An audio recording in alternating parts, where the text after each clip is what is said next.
आज मैं आपको अपनी बिछड़ी हुई बेटी की कहानी सुनाने जा रही हूँ, जिसको मुझसे छीन लिया गया था। मेरी डिलीवरी होने वाली थी। डॉक्टर ने मुझे बताया कि मेरे बेटी पैदा हुई है। उसी समय मेरे घर पर एक फकीरनी आई और मेरी बेटी को देखते के साथ ही बोली कि ये बच्ची मनहूस है, इसकी मनहूसियत तुम्हारे पूरे ख़ानदान को खा जाएगी। अगर ये 18 साल तक किसी दरगाह में बाबा के पास रहे तो इसकी मनहूसियत ख़त्म हो जाएगी। मेरी सासू माँ ये सुनकर बहुत परेशान हो गईं और मेरी बच्ची को छीनकर उस फकीरनी को दे दिया और उससे कहा, जब ये बड़ी हो जाए तो इसे हमारे पास ले आना। वो फकीरनी फ़ौरन मेरी बच्ची को लेकर वहाँ से चली गई। मैं बहुत रोई गिड़गिड़ाई, लेकिन मेरी बात किसी ने नहीं सुनी। मेरे आंसू किसी ने नहीं देखे। मेरा शौहर दूसरे मुल्क में रहता था। मेरे शौहर को मेरी सास ने बताया कि तुम्हारी बच्ची मुर्दा पैदा हुई थी। कई सालों बाद जब मेरा शौहर घर वापस आया तो उसके साथ दुल्हन के जोड़े में एक लड़की थी, और जब मेरी नज़र दुल्हन के एक निशान पर पड़ी तो मेरी तो जान ही निकल गई, क्योंकि ये तो वही। मेरा नाम हीना है और बचपन से ही मैंने अपने नाम के साथ रियाज का नाम सुना था। यही नाम सुनते सुनते मैं बड़ी हुई थी। मेरे अम्मी अब्बू ने बचपन में ही मेरा रिश्ता रियाज के साथ तय कर दिया था। रियाज मेरे अब्बू के दोस्त का बेटा था। वो बचपन से हमारे घर पर आया जाया करता था। वो जब भी हमारे घर पर आता था तो उसका मूड ऑफ होता था। ऐसा लगता था जैसे वो मुझे पसंद ही नहीं करता। वो ना तो मुझसे बात करता था और ना ही मेरी तरफ देखता था। मैं ये देखकर बहुत दुखी हो जाती थी और मैंने कई बार इस बारे में अपने अम्मी अब्बू से बात करने की कोशिश भी की थी, लेकिन कोई समझना ही नहीं चाहता था। सबने जैसे बस अपनी मर्जी मुझ पर थोपने की सोच रखा था। इसीलिए मैंने भी कभी उससे बात करने की कोशिश नहीं की। फिर अब्बू के दोस्त ने एक दिन हमारी शादी की तारीख पक्की कर दी। घर में ज़ोर शोर से शादी की तैयारियां होने लगीं और फिर हमारी शादी का दिन भी आ गया और हमारी शादी हो गई और मैं विदा होकर अपनी ससुराल आ गई।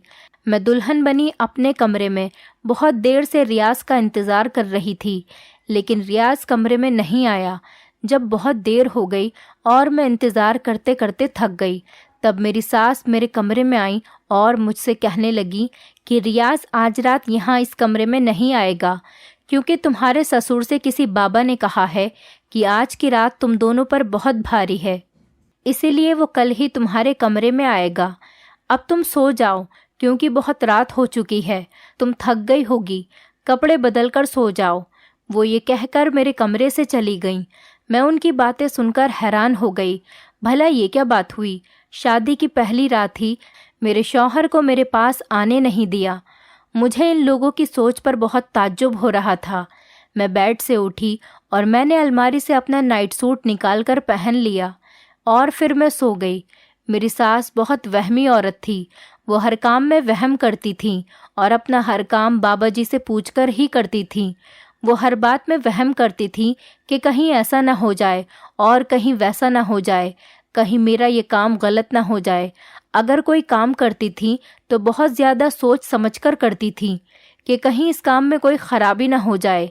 खैर, दूसरे दिन रियाज जब कमरे में आए तो मुझे उनको देखकर बहुत खुशी हुई, क्योंकि मुझे इस बात का डर था कि मेरे शौहर को मैं पसंद नहीं हूँ, लेकिन उनको देखकर मेरा डर दूर हो गया। रियाज मेरा बहुत ख्याल रखते थे। रियाज बहुत खामोश मिजाज के इंसान थे, लेकिन कभी कभी तो मुझे ऐसा लगता था जैसे वो किसी परेशानी में हैं। रियाज बिल्कुल भी ऐसे शौहर नहीं थे जो शादी के शुरू के दिनों में नई नवेली दुल्हनों के नखरे उठाते हैं। उनमें वैसी कोई बात ही नहीं थी। हमारे बीच में एक झिझक सी थी और वो झिझक खत्म हो ही नहीं रही थी। 4 महीने बाद ही रियाज की दुबई में नौकरी लग गई। मैं और घर वाले सब लोग बहुत खुश थे। मैं खुशी से दुबई जाने की तैयारियां कर रही थी। मुझे भरोसा था मेरे और रियाज के बीच में जो दूरियां हैं वो वहां पर जाकर दूर हो जाएंगी। शायद यहाँ घर वालों की वजह से रियाज मुझसे खुलकर बात नहीं कर पाते। मैं तो रात दिन सपने देखने लगी थी कि मैं दुबई जाकर ये करूँगी, वहाँ ऐसे रहूँगी, वैसे करूँगी।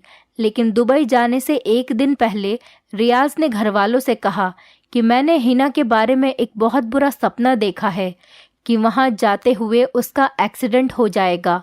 ये बात सुनकर तो मेरी सास बहुत परेशान हो गई और कहने लगी कि मैं अब हिना को तुम्हारे साथ दुबई जाने नहीं दूंगी, यहाँ तक कि मैं उसे इस घर से बाहर भी निकलने नहीं दूंगी।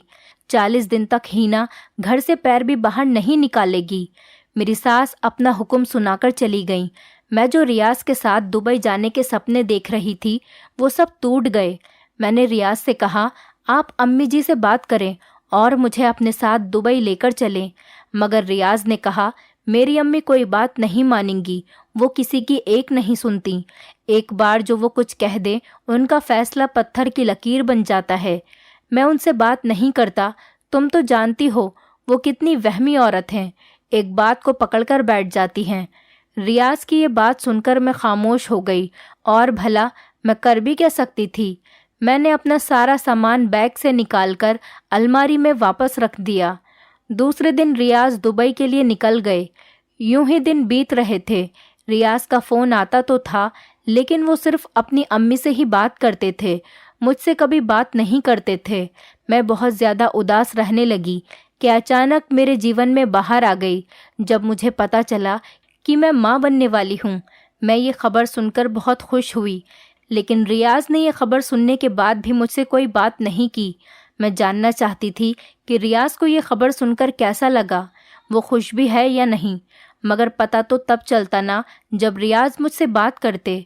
मैं हर समय रोती रहती।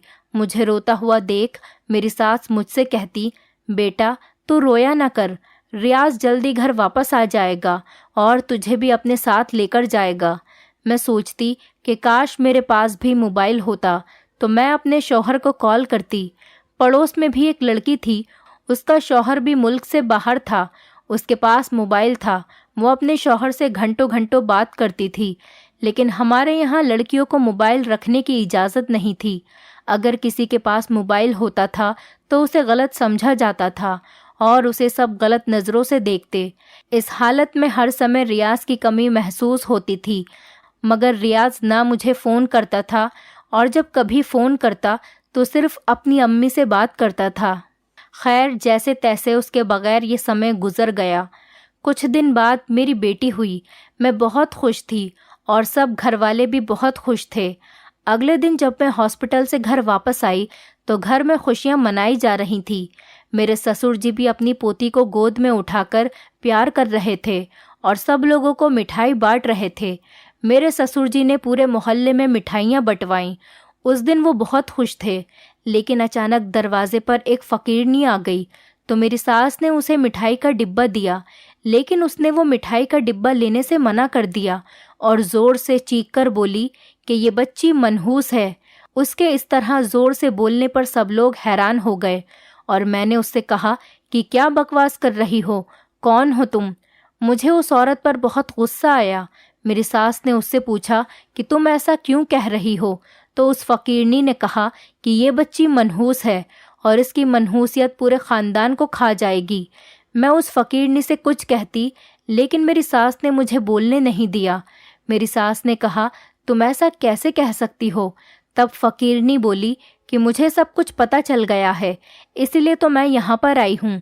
इस बच्ची को 18 साल तक घर से और घर वालों से दूर रखना पड़ेगा, तब जाकर इसकी मनहूसियत दूर होगी।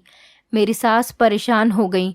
वो पहले से ही वहमी औरत थी और उस फ़कीरनी की बातें सुनकर उन्होंने मेरी गोद से बच्ची को ले लिया और उस फ़कीरनी की गोद में दे दिया और उससे कहा कि तुम इस बच्चे को अपने साथ ले जाओ, जब ये बड़ी हो जाए तो इसे वापस कर देना।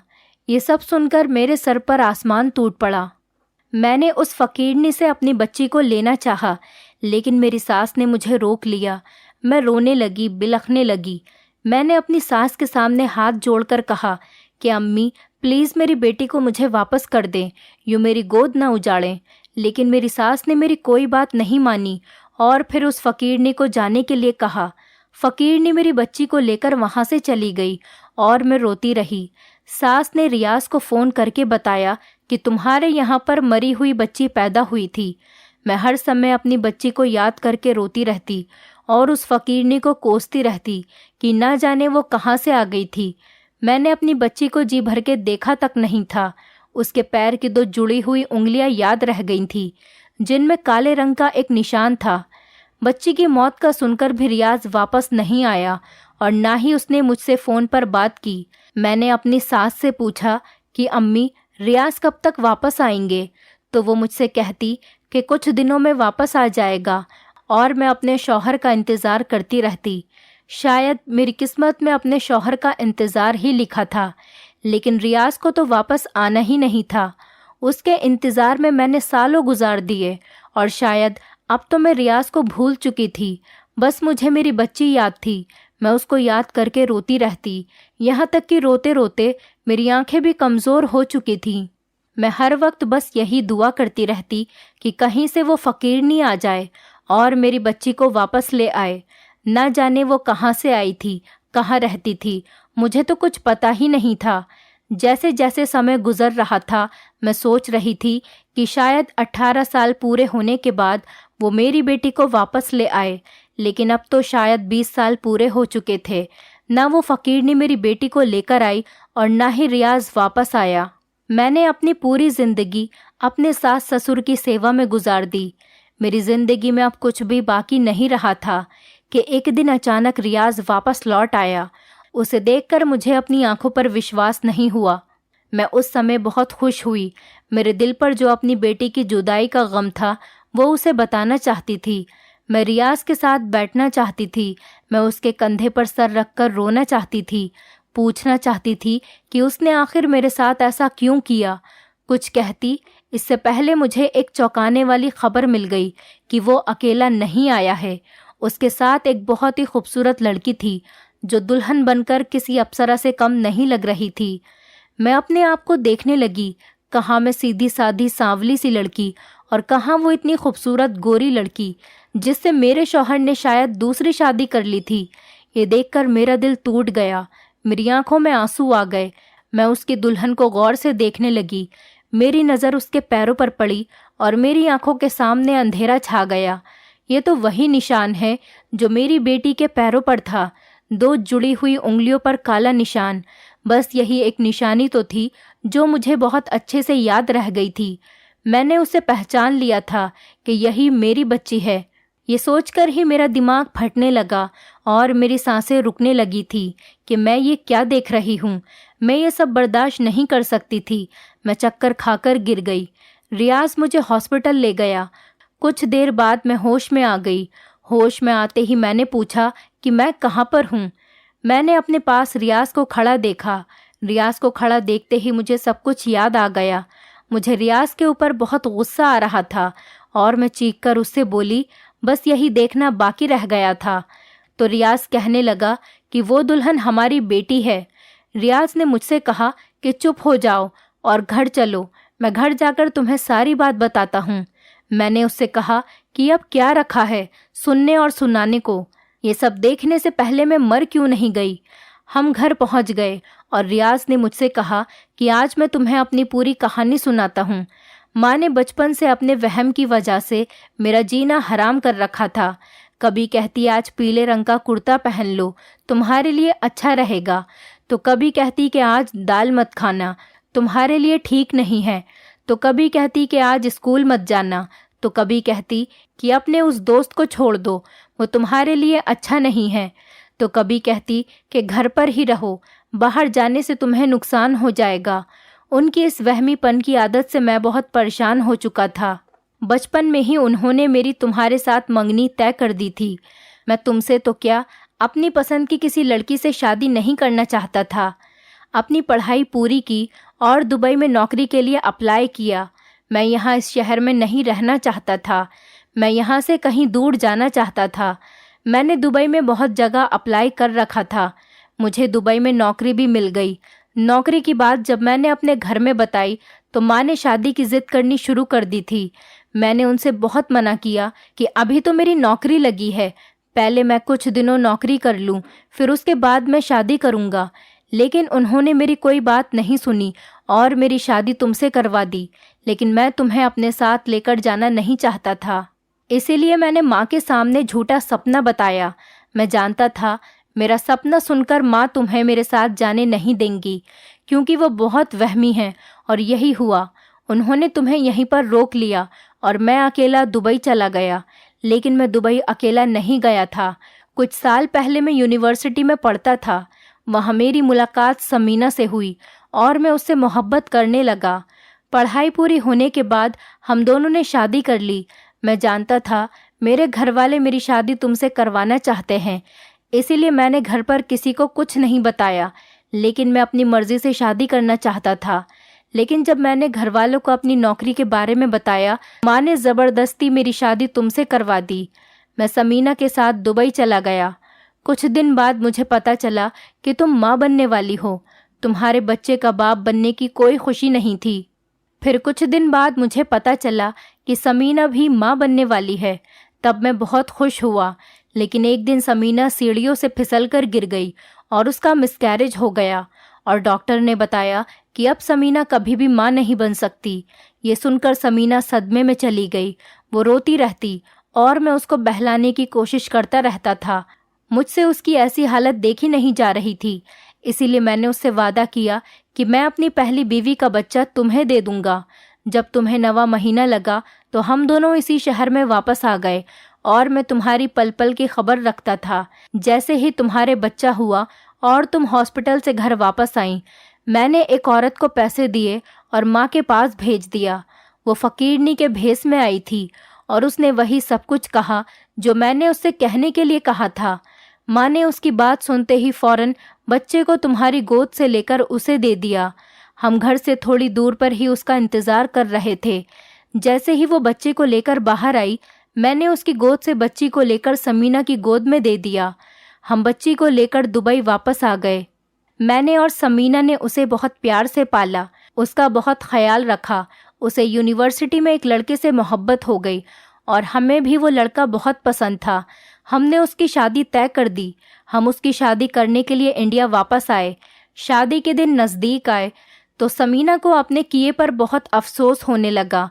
उसने फैसला किया कि वो हमारी बेटी को सब कुछ बता देगी और शादी वाली रात उसने हमारी बेटी को सब कुछ सच सच बता दिया कि वो समीना की और मेरी बेटी नहीं है, बल्कि उसकी सौतन की बेटी है। समीना की ये बात सुनकर हमारी बेटी को बहुत गुस्सा आया और वो अपनी शादी छोड़कर तुरंत मेरे पास आई और कहने लगी कि आप लोगों ने मेरे साथ और मेरी माँ के साथ अच्छा नहीं किया। मुझे इसी समय मेरी माँ के पास लेकर चलो। मैं जब तक अपनी माँ से नहीं मिल लेती, मैं शादी नहीं करूँगी। मुझे अपनी माँ से पूछना है कि सच क्या है और क्या झूठ है।